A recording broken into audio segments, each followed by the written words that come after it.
Hello, everyone, and welcome back to Reality Vibes, where facts speak louder than feelings, and we don't apologize for common sense.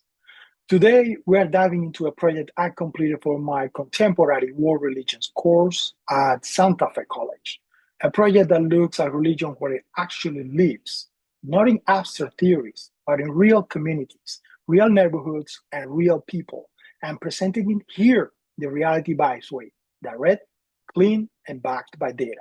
Let's break this down. This is my final summation presentation for the subject REL 2300, titled The Religious Landscape of San John Bosco Catholic Church in Miami, Florida, where I will be sharing the findings of my Religions Landscape project. I created this project based on site visits, photographs I personally took, historical research, and demographic data from the Pew Research Center.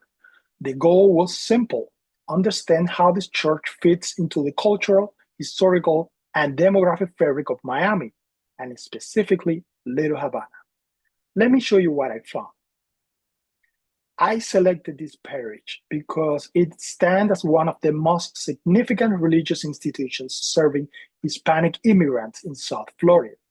The church sits right on West Flagler Street, located in the heart of Miami's Little Havana neighborhood, surrounded by the small businesses, bakeries, and bilingual signage that define Little Havana.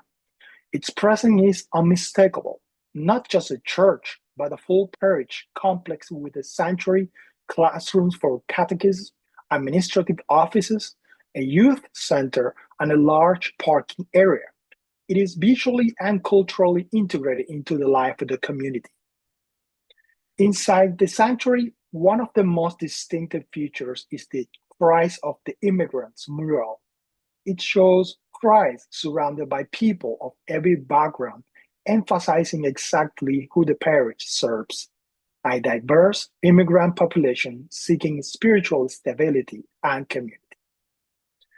The parish is also modern in its operations, maintaining a fully updated bilingual website, active bulletins, and well-run ministries that reflect strong organization and financial health. Its surrounding facilities, including the parking lot, administrative buildings, and catechism classrooms, show just how integrated the parish is within the daily rhythm of the neighborhood. Everything is highly functional and intentionally designed to support families.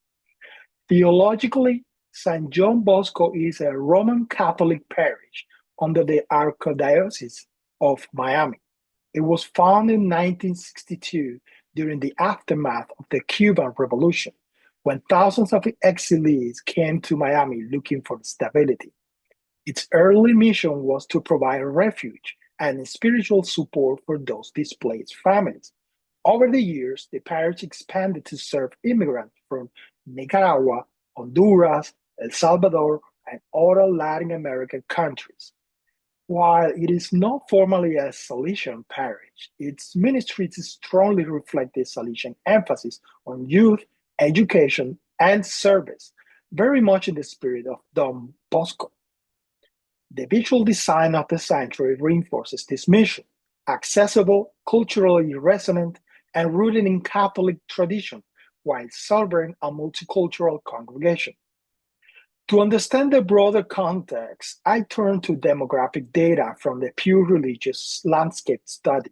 Miami remains one of the most Catholic regions in Florida, with 30% of adults identifying as Catholic, well above the national average.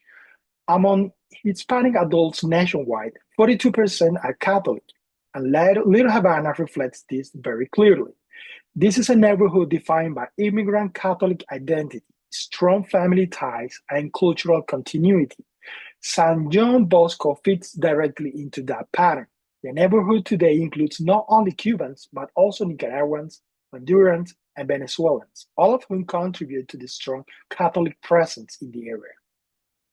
When we compare the parish to the demographic and historical context around it, the alignment is almost perfect. The church offers bilingual masses, family-based catechesis, and strong youth programs, all of which match the needs of a largely first and second immigration immigrant population. Its role goes far beyond religion services. It serves as a community anchor in a high-density urban neighborhood.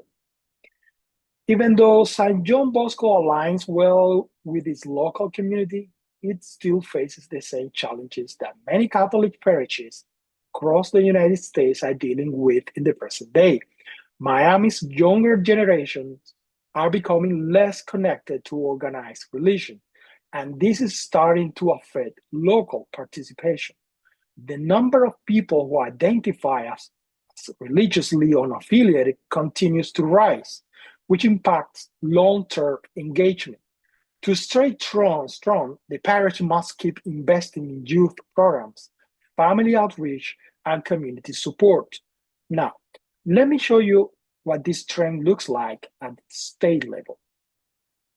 Now, to understand what is really happening across Florida, let's look at how the religious landscape has changed over time. In 2007, Florida was overwhelmingly Christian. 77% of adults identify as Christian, and Catholics made up 26%. The religiously unaffiliated were only 16%. That's the baseline before the big shifts begin. By 2014, you can already see a clear drop. Christians fall to 70%. Catholics slip to 21%, and the nuns jump to 24%. So in just 7 years, the unaffiliated went from a small minority to almost a quarter of the population. And in the latest data from 2023 to 2024, the trend becomes impossible to ignore. Christians are now down to 64%. Catholics stabilize around 22%, and the unaffiliated rise to 27%, the highest ever recorded. Florida is becoming more secular, but there's one major exception. Hispanic Catholic communities are holding their ground. In conclusion, St. John Bosco Catholic Church is not an outlier. It is a representative and thriving institution within Miami's multicultural landscape. It preserves immigrant Catholic identity while adapting to the realities of modern urban life. Its programs, its architecture, and its ministries all demonstrate resilience and relevance in a rapidly changing religious environment. Ultimately, understanding St. John Bosco means understanding the people who shaped the community that sustains it, and the way faith and culture interlock in Little Havana. What stands out is how this parish continues to matter, not just spiritually, but socially, anchoring families across generations. It is a clear example of how religion's community evolve with their neighborhoods, adapting to shifting demographics while still preserving the traditions that give them meaning. And that is it for today, folks. You have been watching Reality Vibes, where facts speak louder than feelings. Take care of yourself, stay sharp, stay free, and above all, stay real. Thanks for watching, and good night.